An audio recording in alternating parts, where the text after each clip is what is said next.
Next, we want to welcome Mario Tama to the broadcast. Mario is a photographer for Getty Images, and his pictures of Katrina and the recovery are the basis for the book Coming Back, New Orleans Resurgent.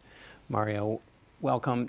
Tell us about when the hurricane first hit. Take us back to that moment. What was it like? Well, I remember I was staying in the hotel, the Holiday Inn in the French Quarter, which was relatively high ground. And I remember the storm passing. It was a fairly violent storm. There was wind, glass blowing, things shattering. It was very strong for a while, but the day cleared up in the afternoon, and I think by the end of the day, there was some sunshine that was out, and a lot of people thought the bullet was dodged. The hurricane hits. Tell us about the people you met in the aftermath and that you came to know. I met so many people. The people of New Orleans are, as you know, incredibly hospitable, incredibly warm, friendly, and open. And so many folks over the years invited me into their homes, into their lives, to share their stories.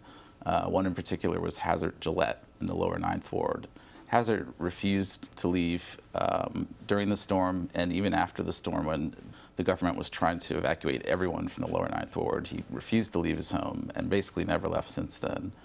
And I would go back and visit him every few weeks and every few months, and he was a wonderful person. And why didn't he want to leave? He loved his home, he loved where he lived, and also he believed in God, strongly in God, that God would take care of him, that God would protect him. And this was his home, and he wasn't going anywhere. Did you find that a lot, that the faith sustained the community? Absolutely. I feel that was a very strong contributor to a lot of the rebirth down there. Both faith and roots, the roots of family, the roots of history. They're so much stronger down there in New Orleans than anywhere else. After the hurricane hit, we saw those pictures and images of people in the Superdome. That was kind of the center of some of the most awful. What was it like being in there? I recall just trying to get there was difficult. There was some floodwaters around the Superdome, and walking through the floodwaters, hoisting my cameras overhead. And I'll never forget opening up that door, and this blast of putrid air came blasting out.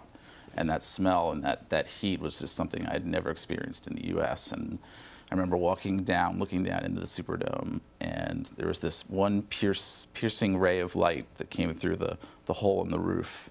And it looked like a ray of light from the heavens shining into the depths of hell.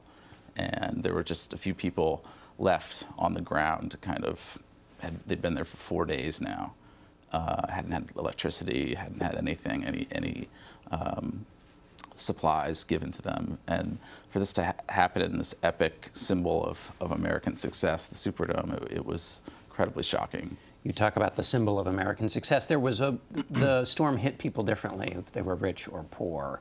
Did you see that? Yeah, in the aftermath, I think the first thing in regards to that is how people were able to evacuate or not evacuate.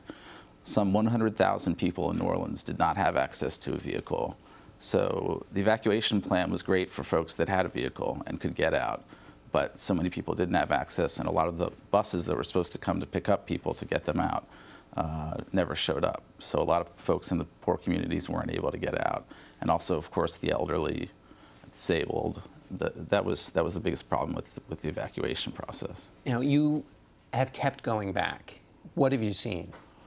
I tell you what, every time I go back, it gets a little bit better.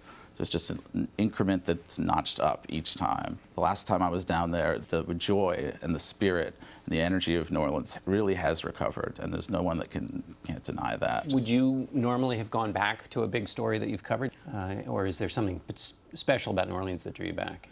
It really was something indescribable. I came back to New York. I had ridden on the boats with some of these folks. I was in the Superdome, and I really couldn't get them out of my head. I can't really describe it.